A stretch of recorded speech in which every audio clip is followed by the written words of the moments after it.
Hello everyone, this is Grace. It is December the 13th, 2023, and we are continuing our study on the tithe, and we're going to be looking at the New Testament and what it has to say about the tithe. So I went over these scriptures briefly, most of them in part 1, but I didn't give an explanation that I felt was satisfactory. So we're going to be reviewing some of those scriptures again. And then I've added some as well. But we're going to start with 1 Corinthians 16:1, because I believe that this is a clear dictate that the tithe should be given, that we should be tithing. And it's a lot of people don't believe that the tithe was carried on from the Old Testament. Funny enough, those people that don't believe the tithe was carried on from the Old Testament believe that everything else was. It's so weird. Now it's just anyway, it's weird. But let's go on. Now, concerning the collection of the saints, as I have given order to the church of Galatia, even so do ye. Upon the first day of the week, let every one of you lay by him in store, as God has prospered him, that there be no gatherings when I come. Now, this is the name of the tithe right here. He's calling it the collection for the saints. It's the same word here that he calls gathering. And it's not worth looking up. But anyway, my point is that there's a name given to it. A free will offering is just a free will offering. And it's not a free will collection. I mean, you can collect it, but this has a title. It's not just giving freely. This has a title, and this is the tithe. He has given an order. This is the word. This means command. He's given an order for the collection of the saints to the churches of Galatia. I couldn't find that. I did look for it, but I didn't want to read all the way through Galatia to see if I could find it, and I didn't know where it was. Even so do ye. So he's given instructions to them, and he wants them to do the same thing. Upon the first day of the week, let every one of you lay by him in store, as God has prospered him. When you give a free will offering, it has nothing to do with how you prospered. The only time your income or your wealth comes into play is through the tithe, and it's 10%. And I'm not talking about not tithing because you're poor. I'm not talking about any of that. I'm talking about, as God has prospered you, means it's a portion of your increase. You don't give according to how God has prospered you. You give freely, however you choose to give. For when you're giving an offering, the poor can give an offering.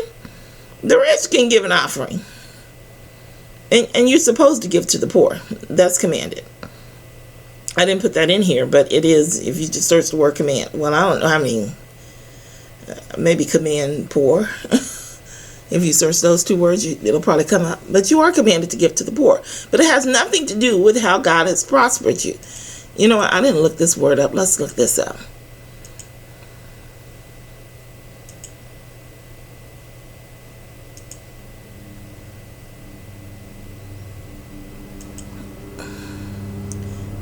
Hold on. It's moving very slow. Okay. To grant a prosperous and expeditious journey, to lead by a direct and easy way, to grant a success, to prosper, be successful. Well, okay, well,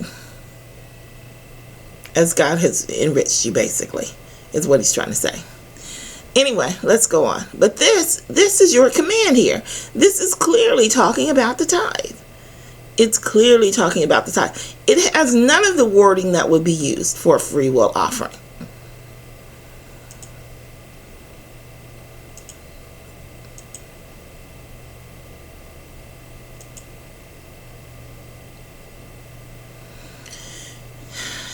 Oh, I went back to the Old Testament for this because it has the same kind of lingo. This is a scripture that I gave in money and crops and money or something like that in one of the previous videos. Let's read through this. And he gathered together the priests and the Levites and said to them, "Go out unto the city of Judah and gather of all Israel money to repair the house of your God." Now this is what the Levites did, and they were responsible for maintaining the house of God. I have a scripture in there for that, but it doesn't pertain to this. That should be known. But it's in here nevertheless. From year to year, to see that ye hasten the matter, howbeit the Levites hastened it not. And the king called, I have to read that again, I'm sorry, I got sidetracked. And he gathered together the priests and the Levites and said to them, "Go out into the cities of Judah and gather of all Israel money to repair the house of your God from year to year. And see that ye hasten the matter, howbeit the Levites hastened it not." And the king called Jehoiada, Joash is doing this. And the king called Jehoiada, the chief, and said unto him, "Why hast thou not required of the Levites to bring out of Judah and out of Jerusalem the collection, according to the commandment of Moses?" This is the tithe. It is commanded. And he calls it the collection. "According to the commandment of Moses, the servant of the Lord, and of the congregation of Israel for the tabernacle of witness." We'll read this. "For the sons of Athaliah, that wicked woman, has broken up the house of God, and also all the dedicated things of the house of the Lord that they bestow upon Balaam. And the king's commandment that made a chest and set it without at the gate of the house of the Lord. And they made a proclamation through Judah and Jerusalem to bring in to the Lord the collection that Moses, the servant of God, laid upon Israel in the wilderness. Now it came to pass that at what time the chest was brought unto the king's office by the hand of the Levites, and when they saw that there was much money, the king's scribes and the high priest's office came and emptied the chest and took it and carried it to his place again. Thus they did day by day and gathered money in abundance." The tithe of money, and it's called the same thing, collection, and it's called gathered. And they said they gathered in one of the scriptures as well. I think it was 2 Chronicles 35 or 1 Chronicles 35. But it's a collection. They collect that money from the people. It's still called a collection. You can't, but let's compare it to the free will offering. "But this I say, he which soweth sparingly shall reap also sparingly, and he which soweth bountifully shall reap also bountifully.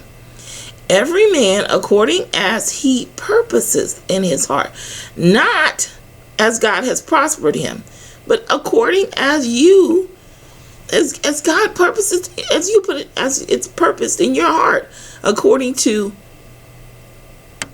how you feel. So let him give, not grudgingly, nor of necessity." If you are giving according to how God has prospered you, you are giving of necessity. For God loveth a cheerful giver. It's completely different. It's worded completely different. And you can go through and look at the free will offerings, and it says over and over, free will offering. Okay. I might have to pause this because they're mowing the lawn outside. So let's just pause it and wait. Okay. "Then the disciples, every man according to his ability, determined to send relief unto the brethren which dwelt in Judea, which also they did, and sent it to the elders by the hands of Barnabas and Saul, every man according to his ability." Let's compare this.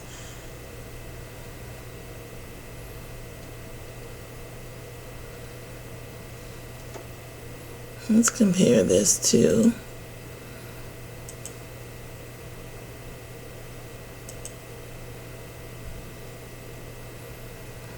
let every one of you lay by him in store as God has prospered him. Then the disciples, every man according to his ability, determined to send relief. Completely different. It's completely different. You can I don't know, but it seems to me that I can almost always tell when they're giving a free will offering. It usually says a free will offering, or it gives some sort of indication that it's not a tithe. No, I think that's maybe in the Old Testament. In the Old Testament, it's pretty clear. Maybe not in the New Testament. You have to kind of look. Yeah. Do ye not know that they which minister about holy things live of the things of the temple? And they which wait at the altar are partakers with the altar, because the Levites take care of the temple for us. That was a gift to us. They replaced the firstborn. Do you not know that they which minister about holy things live of the things of the temple? And they which wait at the altar are partakers with the altar. Even so has the Lord ordained that they which preach the gospel should live of the gospel. Now, I love the Gill commentary, but I was very disappointed because they said this ordain was Matthew 10. I'm going to read you Matthew 10:10 and what it says. And then we're going to read it in context. He's sending the 12 disciples out. And he says, take nor script for your journey, neither two coats, neither shoes, nor yet staves, for the workman is worthy of his meat. Is this the way we share the gospel today? No one does this at all, ever. And I'm not saying that they should. He even changed this when he sent them out after he left. He changed this then. And let's read this in context. These 12 Jesus sent forth and commanded them, saying, go not into the way of the Gentiles, and into any city of the Samaritans enter ye not. In other areas he doesn't tell them this, though. That's why I'm reading this as applying to us today. Here it says don't go to the Gentiles, but in Luke, and I don't think it says it at all. It just says this next part here. But go rather to the lost sheep of the house of Israel. And it does not seem as problematic if you take it only to the people who already know God. Then you're just correcting them. But if you're going out to witness, I want you just to consider if this is possible. And as ye go, preach, saying, the kingdom of heaven is at hand. Heal the sick, cleanse the lepers, raise the dead, cast out devils freely. Freely ye have received, freely give. So we don't have all of these miracles at hand today. We see that. But, I mean, you can still do what you can. You can still heal. You ain't ready. We don't see that today.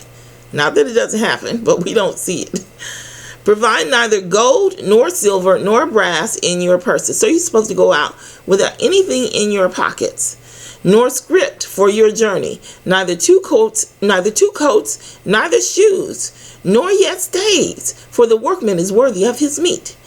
And into whosoever city or town ye shall enter, inquire who in it is worthy, and there abide till ye go thence. And when you come into an house, salute it. And if the house be worthy, let your peace come upon it. But if it be not worthy, let your peace return to you. And whosoever shall not receive you, nor hear your words, when you depart out of the house or city, shake off the dust of your feet. Verily I say unto you, it shall be more tolerable for the land of Sodom and Gomorrah in the day of judgment than for that city. So you are supposed to go to heathen who don't know anything about God. I'm sorry, I didn't put the other in here. I was trying to redo scriptures. I didn't consider it might be needed. But you can find it on your own. It's somewhere in Luke. I think it's in all three of the synoptic gospels, but I'm not certain. But I think I took the one out for Luke. So, but anyway, you think you're going to go into a heathen town, go in there and start telling them about God, and they're supposed to feed you, take care of you. One home is supposed to do it, because it says find one house and salute it, and you stay at that house. And that one house is supposed to take care of you. A heathen home. And this is what God meant. And he's supposed to take care of you. And if he don't take care of you, then you just dust your feet off and be done with him? Does that sound logical? Heathens are not obligated to believe you. That doesn't even make any sense. This was when they were going to their own people. How in the world could this be a workman is worthy of his... how in the world is this ordained by God?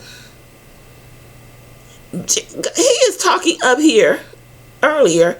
He's saying that why is he not worthy of eating and drinking and taking a wife and having a job? Because he's not born a Levite. Why? He's doing the same job. Why is he not worthy of the same pay?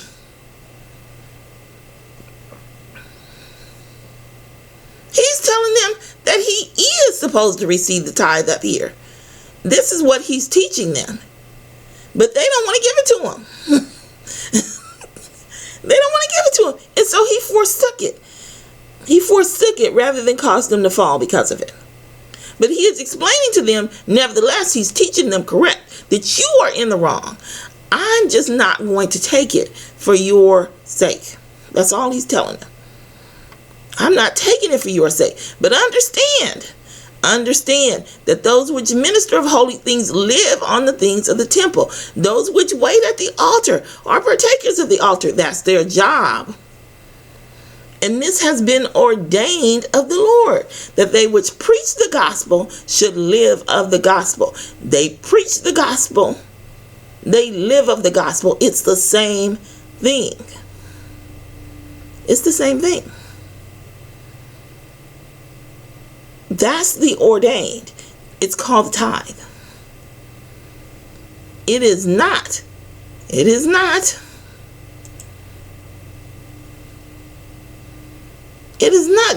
a workman is worthy of his meat. It is not you go to some people that don't know God and say, either you put me up in this house and take care of me, or I don't teach you the scriptures. And it's nowhere else has he ordained it except for the tithe. It's embarrassing to say that this is where God ordained that the preacher is supposed to be sustained by the church. That's embarrassing.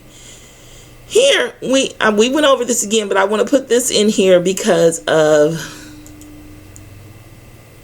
this, because it goes in direct contradiction to this. Why would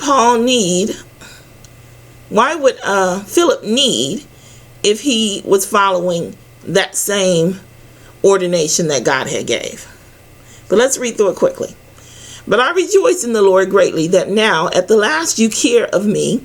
Your care of me has flourished again, wherein ye were also careful, but ye lacked opportunity. Now that I speak in respect of want, for I have learned in whatsoever state I am therewith to be content. I know both how to be abased, and I know how to abound. Everywhere and in all things I am instructed both to be full and to be hungry, both to abound, both to be full and to be hungry, both to abound and to suffer need.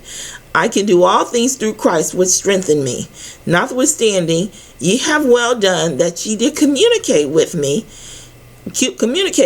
my affliction. Now, ye Philippians, know also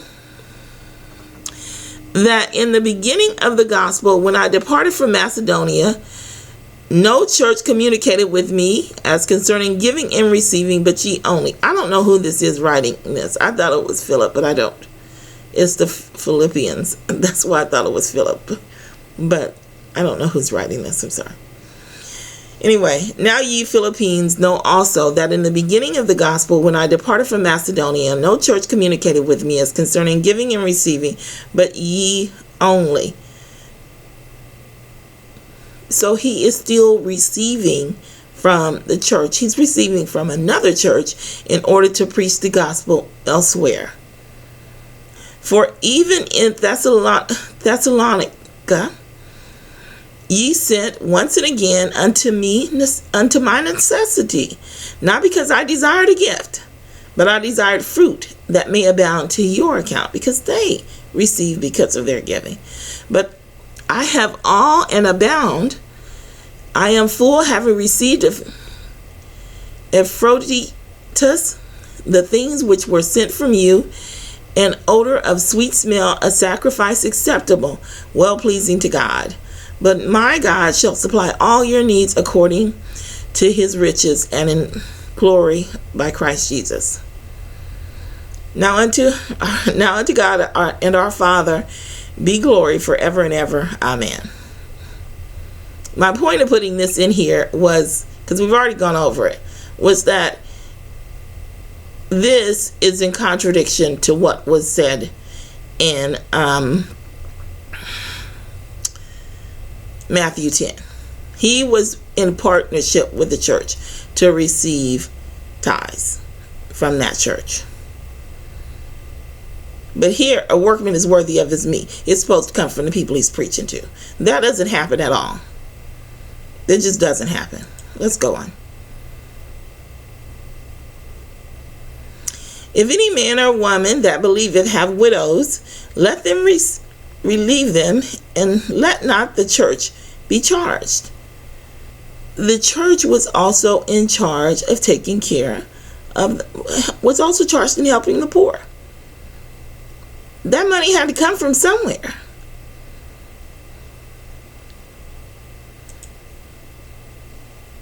Unless you don't believe they're in charge of helping the poor anymore, are they supposed to not only go to work for themselves and take care of themselves? They're supposed to also go to work and take care of the poor, and you just put your money in your pocket and go about your business? Or will you just give it to the people that you feel deserve it? There's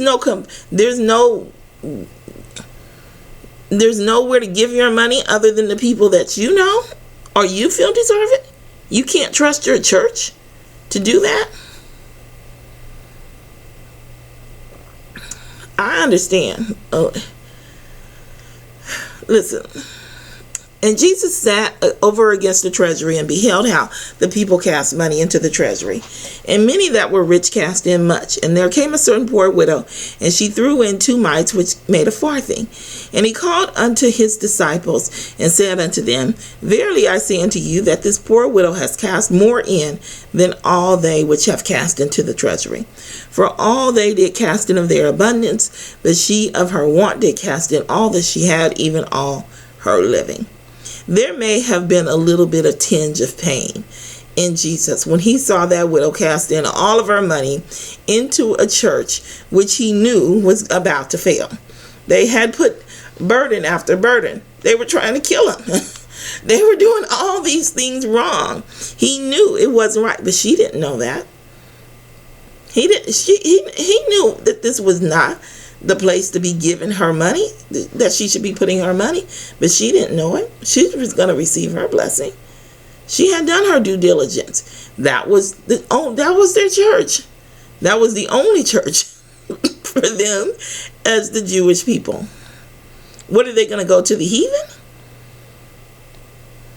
There was no other choice. We have a choice now. We can discern who is doing the work of God. But even if he did feel a tinge of pain, or, as seeing her put all of her money in this church, he didn't stop her. That was her obligation. He didn't say, hey, you're poor, you don't have to give your money to this church. He didn't say, hey, these people are trying to kill me, don't give them money. They're doing the work of Satan. No. He noted her generosity.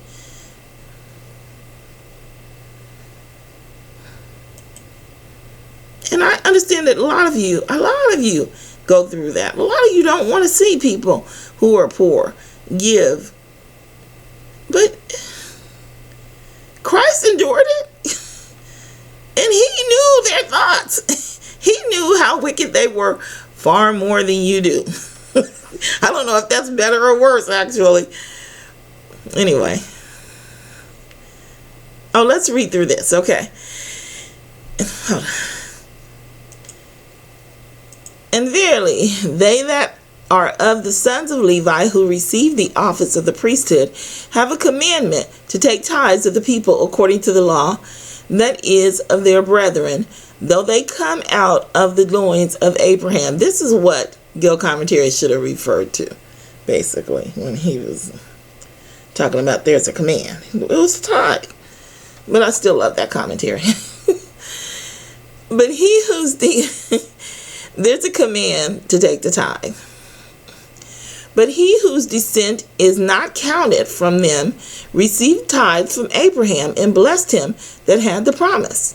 And without all contradiction, the less is blessed of the better. And here men that die receive tithes, but there he receiveth them of whom it is witness that he liveth. Now these are the two verses. I'm going to come back and read this later. But these are the two verses I want you to pay close attention to. And as I may so say, Levi also, who receiveth tithes, payeth tithe in Abraham. For he was yet in the loins of his father when Melchizedek met him. So I want you to ask yourself, why? Well, what Paul is saying is that the Levites received tithe, but they also paid tithe. And how did they pay them? It's counted as though they paid them because Abraham, their father, was paying them to Melchizedek while Levi was still a seed. Why would he do this? Why is tithe so important that he even counts them as paying tithe while they're still in the loins of Abraham? Because Paul knew that tithe is so much more than money. You are the tithe. Just like you're the first fruit. Just like Jesus is the wave sheaf. The first fruit are the elders. The first fruit, the 144,000, that's us. We are the tithe. No man is going to stand alone in heaven. Everyone is going to do something or influence someone to make an impression to where you will help bring someone to God. No one's going to stand alone in heaven. You are the tithe. We are those people. It's so much more than money. That's why he makes it so much bigger here. Because it's so much. God doesn't need your money. His heart is with his people. We are the firstborn as the church of God. And God claims the firstborn as his own. These things mean something. Something more than what.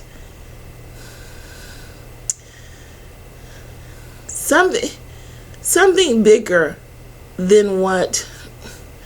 And I'm going to lay this at the feet of the atheists, right or wrong. I know they like to make a big deal out of money, okay? Something more than they would have you to believe when they're trying to turn you against your church because your church expects you to give. Why can't you give? Why does it have to be bad to put your money into something you love? You're not supposed to give to a church that you don't love.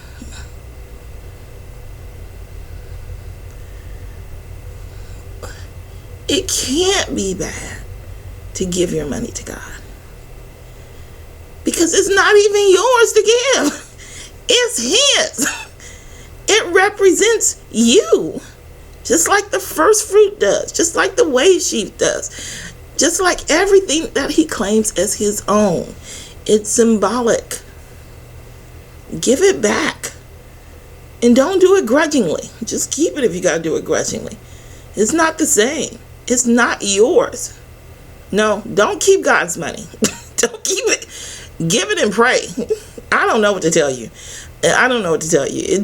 I don't know what you can get out of giving grudgingly. So ask someone better than me, because I don't know what to tell you.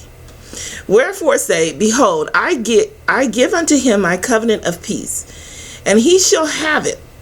This is Phinehas, the son of Eleazar, the son of Aaron, the priest. So he's in the line of the priesthood. Wherefore say, behold, I give unto him my covenant of peace, and he shall have it, and his seed after him, even a covenant of an everlasting priesthood, because he was zealous for his God and made an atonement for the children of Israel. How can he have an everlasting priesthood if the priesthood is gone? Ask yourself that. Ask yourself that. For all the firstborn of the children of Israel are mine, both man and beast. On the day that I smote every firstborn in the land of Egypt, I sanctified them for myself. And I have taken the Levites for all the firstborn of the children of Israel.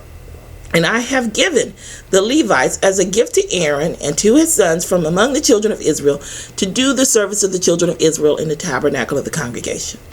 Now, I'm going to stop here, because this has one too many children of Israel's in it for me to be comfortable that it's true.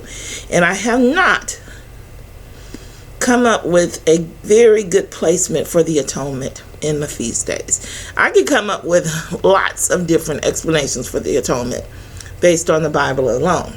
But I haven't found one. I haven't quite placed it into the feast days where it makes a comfortable fit for me to say that I have a perfect understanding of that, and for me to say I have an understanding of it in the feast days. But I'll read it for you. But I don't think it's right. I don't think it belongs here.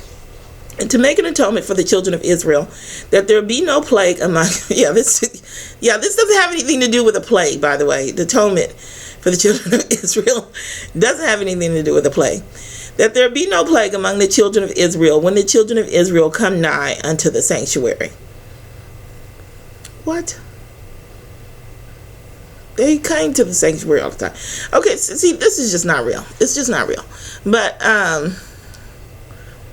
yeah, I'm pretty sure they didn't make an atonement for us. But I have to look into that part. But this part is just nonsense here. Anyway, he gave the firstborn. He gave the Levites to us to represent the firstborn, and to take care of the tabernacle and the congregation, and of the congregation.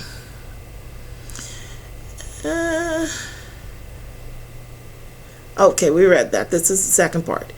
If therefore perfection were by the Levitical priesthood, for under it the people received the law, what further need was there that another priest should rise after the order of Melchizedek, and not be called after the order of Aaron? For the priesthood being changed, there is made of necessity a change also of the law. Okay, we don't need that. The point of doing this is that there is another priesthood, and we are a part of that priesthood, all of us. Let me skip this and I'll go back. And he has made us kings and priests unto God and his Father. Kings and priests unto God. Because remember, the priesthood was given to Aaron. I just read that scriptures.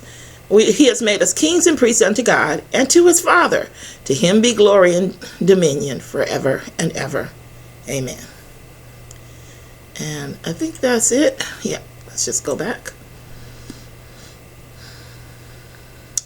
But yet in it shall be a tithe, And it shall return and be eaten as a teal tree and as an oak, whose substance is in them.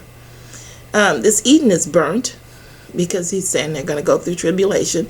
It's going to be burnt, but there are oak trees that can be burnt. And teal tree, I think I read that it was an evergreen, which makes sense because it's called a teal tree. Evergreens have a lot of moisture in them. When you put those trees together, it's going to be pretty hard to burn them, especially since they kind of help each other out. We read that, I think, in Ezekiel somewhere, where they help feed moisture to one another. It's going to be pretty hard to burn them if there's a whole big group of them. As a teal tree and as an oak, whose substance is in them when they cast their leaves. Or this leaves is added, so it can be leaves or pins and needles, or whatever you want to call the leaves for the evergreens. So the holy seed shall be the substance thereof. We are the tithe, and it's God's part. It's just like the first fruit, just like the wave sheaf, just like the firstborn, holy unto God, and it is in the New Testament. This is it. If you are one of those people that believe that the Old Testament has to be done away with, this is it. All right, I will close out there. And I will talk with you in the next video.